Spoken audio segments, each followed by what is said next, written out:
don't know what I'm doing. It's been a day. I don't know where I've been. I don't know who I am. Ah! I'm really glad we got that breakdown. Mental Health Monday.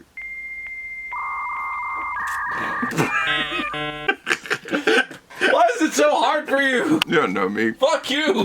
Mental Health Monday. How's it going, my little mental Mental Health Monday. How are you doing? We're doing the room cleaning. That's what we're doing. I can't stand it. It's driving me insane. Anyway, I'm cleaning my room because at the moment I'm still burnt out. I'm trapped. I've been reading a lot about burnout, okay? You know what? Let's not talk about burnout. I'm sick of talking about burnout. I might be burnt out, but I don't want to talk about how burnt out I am. How I am a stump. The match is this big. I am this much match left. And it's black. I'm gonna stop talking. Welcome to Mental Health Monday, brought to you by me. Today we're gonna continue our discussion about room cleaning. Why am I cleaning my room? Well, currently I feel very trapped. Trapped in my state of existence. Trapped in my physical space. Ugh. It feels so disingenuous, man. It really does. You sound very disingenuous.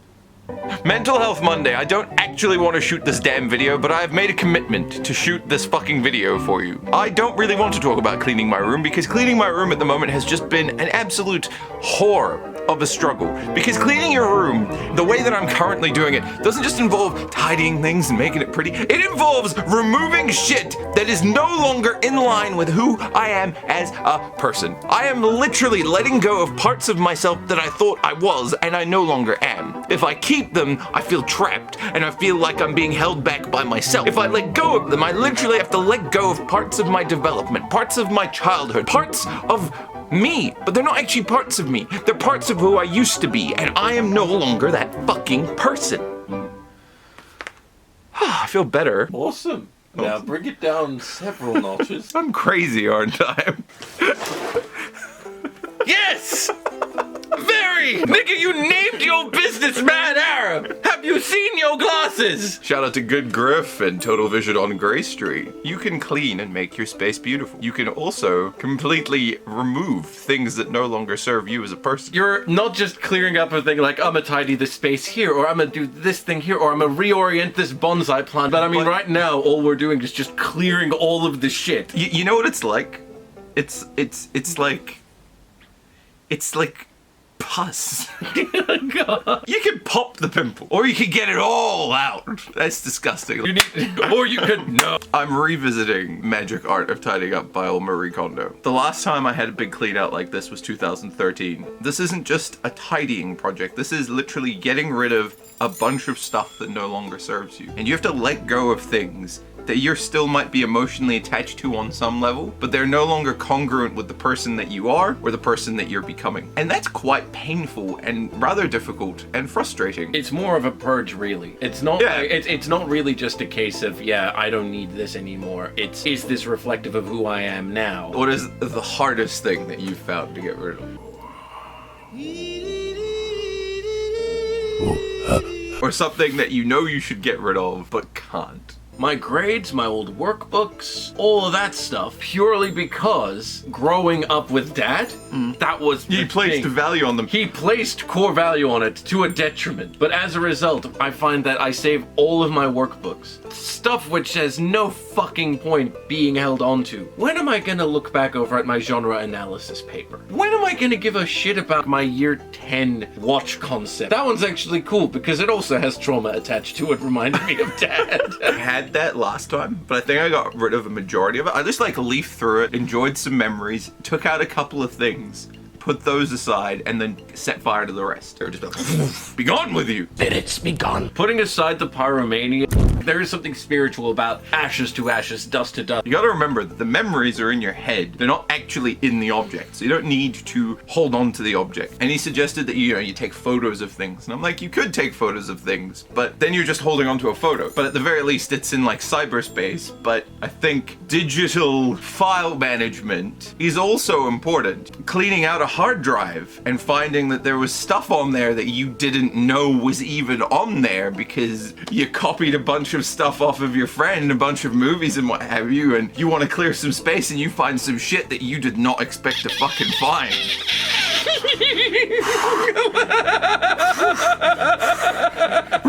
colors how you view a friendship. Woo! Are you gonna bring it up with the guy? No, you fucking ain't. What made you start cleaning your room after seeing me do it? I think the thing that really set it off for me was witnessing you hit critical mass with your own frustration. We also had...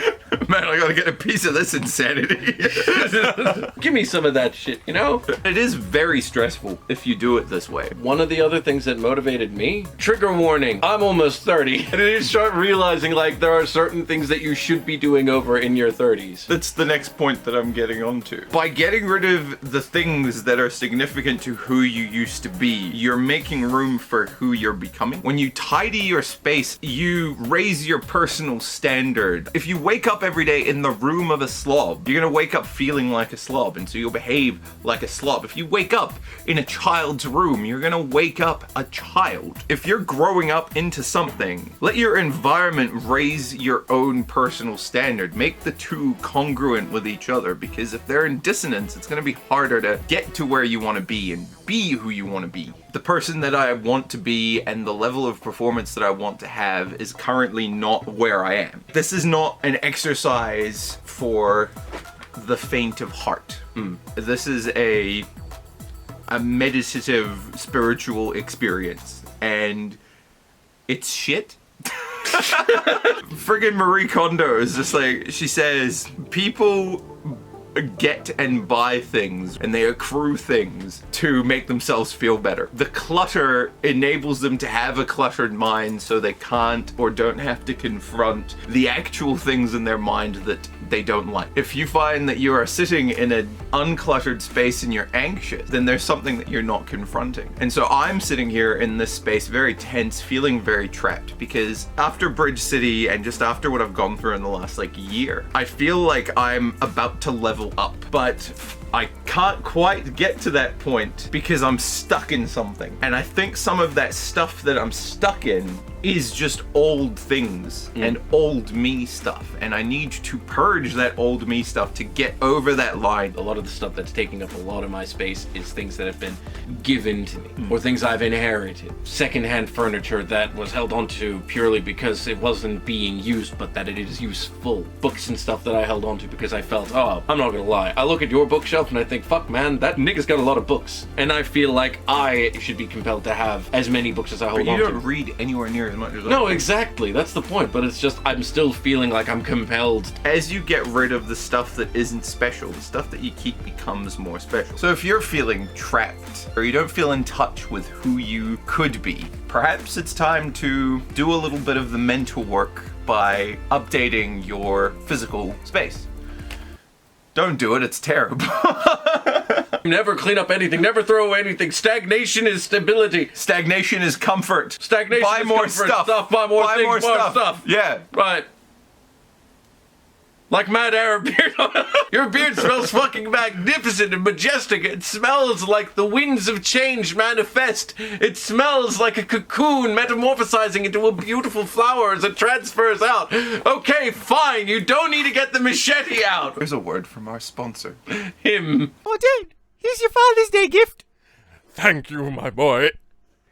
What is this? It's socks, Dad. Socks. You bring your father, the man who brought you into this world, the man who took your nose and rightfully gave it back, the man who fended off that clown at your 3rd birthday party. You bring him socks? I expected better from you. I have no son. Don't be a sock buyer, be a deliciousness supplier with Mad Arab Industries.